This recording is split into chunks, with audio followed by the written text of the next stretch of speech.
Hello friends, pattern सीखने की इस सीरीज में आज हम देख रहे हैं पैटर्न नंबर 47। तो उसके लिए सबसे पहले हम CRR SCR स्टेटमेंट लिख देते हैं ताकि हमें कोई प्रीवियस आउटपुट दिखाई ना दे, और लास्ट में हम गेट CH स्टेटमेंट लिख देते हैं। अभी पैटर्न को हम ध्यान से देखें तो उसके अंदर टोटल 5 रोज है और हर एक रो के अंदर हमें different number of stars print करवाने हैं।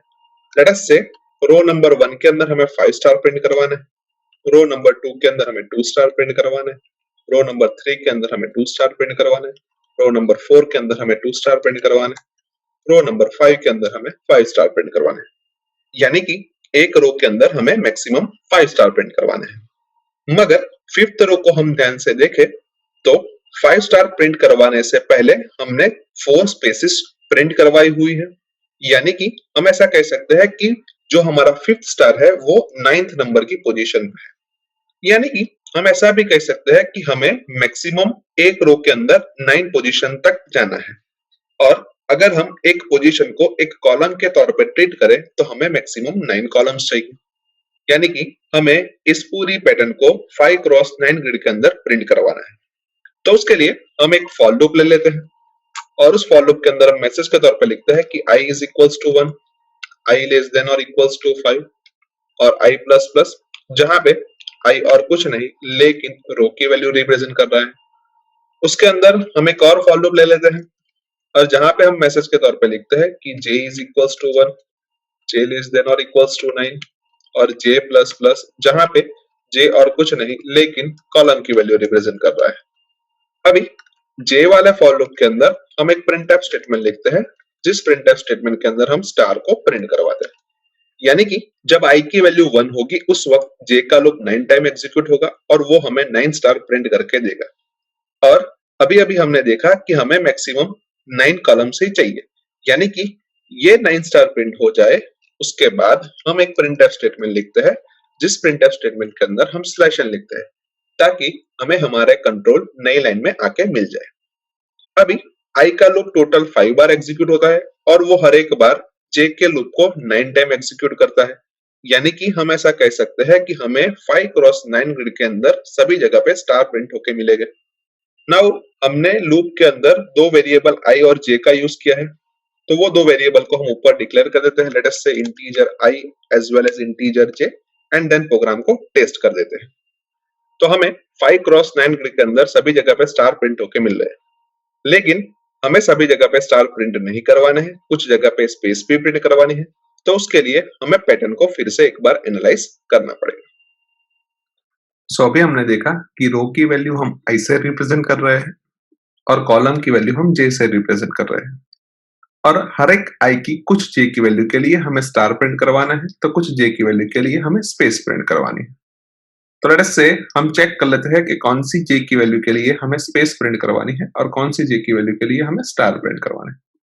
तो जब i की वैल्यू 1 हो उस वक्त j की वैल्यू 1, 2, 3, 4 एंड 5 हो, तब हमें स्टार प्रिंट करवाना है, अदरवाइज हमें स्पेस प्रिंट करवानी है। i की वैल्यू 2 हो उस वक्त j की वैल्यू 2 एंड 6 के लिए हमें स्टार प्रिंट करवाना है, अदरवाइज हमें स्पेस प्रिंट करवानी है। i की वैल्यू 3 के लिए, j की वैल्यू 3 एंड 7 के लिए हमें स्टार प्रिंट करवाना है, अदरवाइज हमें स्पेस प्रिंट करवानी है। i की वैल्यू 4 के लिए, j की वैल्यू 4 एंड 8 के लिए हमें स्टार प्रिंट करवाना है, अदरवाइज हमें स्पेस प्रिंट करवानी है। और i की वैल्यू 5 के लिए, j की वैल्यू 5, 6, 7, 8 एंड 9 हो, तब हमें स्टार प्रिंट करवाना है, अदरवाइज हमें स्पेस प्रिंट करवानी है। अभी i इज इक्वल्स टू 1 के लिए हम ऐसा कह सकते हैं कि j की वैल्यू 1 या 1 से ज्यादा हो, या फिर j की वैल्यू 5 या 5 से कम हो, तब हमें स्टार प्रिंट करवाना है, अदरवाइज हमें स्पेस प्रिंट करवानी है। i इज इक्वल्स टू 5 के लिए हम ऐसा कह सकते हैं कि j की वैल्यू 5 या 5 से ज्यादा हो, एज वेल एज j की वैल्यू 9 या 9 से कम हो, तब हमें स्टार प्रिंट करवाना है, अदरवाइज हमें स्पेस प्रिंट करवानी है। i इज इक्वल्स टू 2 के लिए हम ऐसा कह सकते हैं कि j की वैल्यू 2 हो या फिर j की वैल्यू 6 हो, तब हमें स्टार प्रिंट करवाना है, अदरवाइज हमें स्पेस प्रिंट करवानी है। i इज इक्वल्स टू 3 के लिए हम ऐसा कह सकते हैं कि j की वैल्यू 3 हो या फिर j की वैल्यू 7 हो, तब हमें स्टार प्रिंट करवाना है, अदरवाइज हमें स्पेस प्रिंट करवानी है। And i is equals to 4 के लिए हम ऐसा कह सकते हैं कि j की वैल्यू 4 हो या फिर j की वैल्यू 8 हो, तब हमें स्टार प्रिंट करवाना है, अदरवाइज हमें स्पेस प्रिंट करवाना है। अभी ये दो स्टेटमेंट को अगर हम कॉमनली लिखना चाहे तो हम कुछ ऐसा लिख सकते हैं कि j ग्रेटर देन और equals to x and j less than और equals to y। Same way ये तीनों स्टेटमेंट को हम कॉमनली लिखना चाहे तो हम कुछ ऐसा लिख सकते हैं कि j is equals to x या फिर j is equals to y हो, तब हमें स्टार को प्रिंट करवाना है, अदरवाइज हमें स्पेस को प्रिंट करवाना है। यानी कि यहाँ पे हमारे पास दो कंडीशन है। अभी हम x और y की वैल्यू को ध्यान से देखें तो यहाँ पे x की वैल्यू 1 और y की वैल्यू 5 है। यहाँ पे x की वैल्यू 5 एंड y की वैल्यू 9 है। यहाँ पे x की वैल्यू 2, यहाँ पे 3, यहाँ पे 4 है। यहाँ पे y की वैल्यू 6, 7 एंड 8 है। तो वो हम यहाँ पे लिख देते हैं। अभी x की वैल्यू को हम ध्यान से देखें तो i इज इक्वल्स टू 1 के लिए 1 है, 5 के लिए 5 है, 2 के लिए 2 है, 3 के लिए 3 है एंड 4 के लिए 4 है। यानी कि हम सिंपली ऐसा कह सकते हैं कि x की वैल्यू और i की वैल्यू सेम है, यानी कि हम हमारे इक्वेशन के अंदर x की जगह पे i रख दे तो भी कोई प्रॉब्लम नहीं है। उसके बाद हम y की वैल्यू को ध्यान से देखें तो जब i की वैल्यू 1 है उस वक्त y की वैल्यू 4 प्लस 1 है, i की वैल्यू 5 है उस वक्त y की वैल्यू 5 प्लस 4 है, i की वैल्यू 2 है उस वक्त y की वैल्यू 2 प्लस 4 है, i की वैल्यू 3 है उस वक्त y की वैल्यू 4 प्लस 3 है एंड i की वैल्यू 4 है उस वक्त y की वैल्यू 4 प्लस 4 है। यानी कि हम सिंपली ऐसा लिख सकते हैं कि y की वैल्यू 4 प्लस i के बराबर है। और अगर हम यहाँ पे y की वैल्यू को पुटअप कर दे और यहाँ पे भी y की वैल्यू पुटअप कर दे तो हमारा काम हो सकता है। अभी हमने प्रोग्राम के अंदर दो फॉर लूप लिखे थे, जिसमें से पहला फॉर लूप i यानी कि रो के लिए था और दूसरा फॉर लूप j यानी कि कॉलम के लिए था। और दूसरे फॉर लूप के अंदर हमने एक प्रिंटफ स्टेटमेंट लिखा था।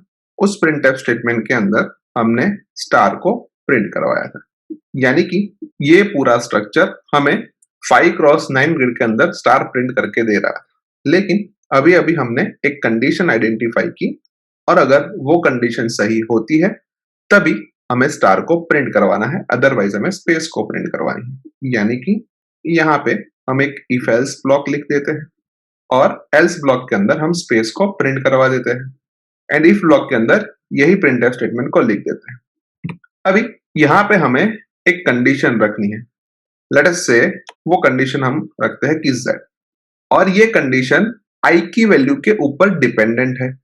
यानी कि जब i की वैल्यू 1 एंड 5 है तब ऊपर वाली कंडीशन अप्लाई होगी और उसके अलावा ये कंडीशन अप्लाई होगी।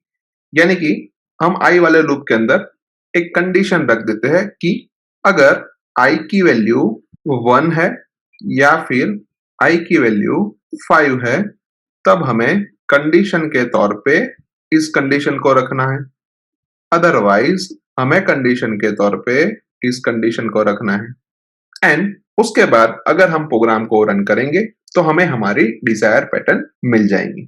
तो लेट अस से उसको भी हम एक बार चेक करके देख लेते हैं।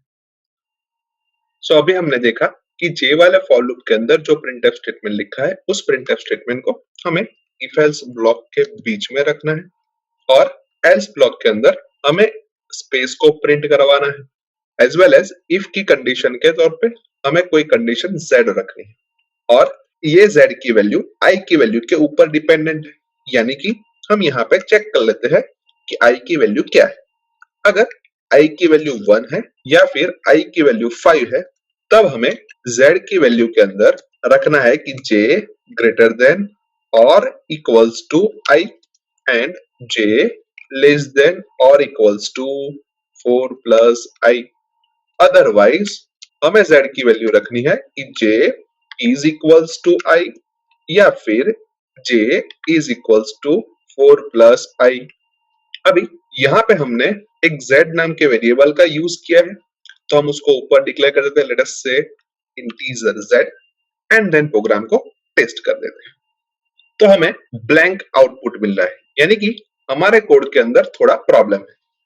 तो अभी हम यहाँ पे चेक करें तो जो हमारी कंडीशन है वहां पे हमने लिखा है कि j ग्रेटर देन और इक्वल्स टू i, लेकिन j की वैल्यू तो यहाँ पे डिफाइन हो रही है, यानी कि ये जो भी कंडीशन है उस कंडीशन को हमें j वाले लूप के अंदर रखना पड़ेगा।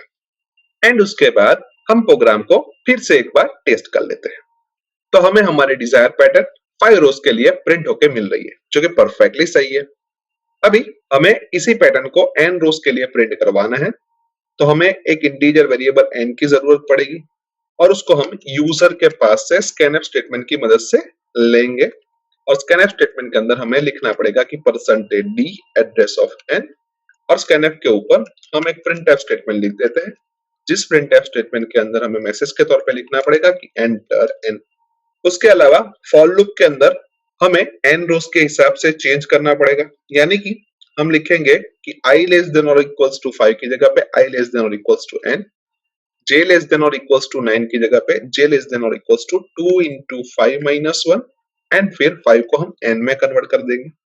उसके बाद 5 को हम n में कन्वर्ट कर देते हैं, एंड देन प्रोग्राम को फिर से एक बार टेस्ट करते हैं। जहां पे मैं n की वैल्यू 5 इंसर्ट कर रहा हूं, तो हमें हमारी डिजायर पैटर्न 5 रोज के लिए मिल रही है, जो कि परफेक्टली सही है। एक और बार प्रोग्राम को टेस्ट करते हैं, जहां पे मैं n की वैल्यू 12 इंसर्ट कर रहा हूं, तो हमें हमारे डिजायर पैटर्न 12 रोज के लिए प्रिंट होके मिल रही है, जो कि परफेक्टली सही है। यानी कि हम ऐसा कह सकते हैं कि इस प्रोग्राम के थ्रू हम पैटर्न नंबर 47 को n रोज के लिए इजीली प्रिंट करवा सकते हैं। सो आई होप कि आपको इस प्रोग्राम के अंदर अच्छी तरीके से समझ आ चुकी होगी। आज के वीडियो में बस इतना ही, नेक्स्ट वीडियो में फिर से मिलेंगे। Thank you very much.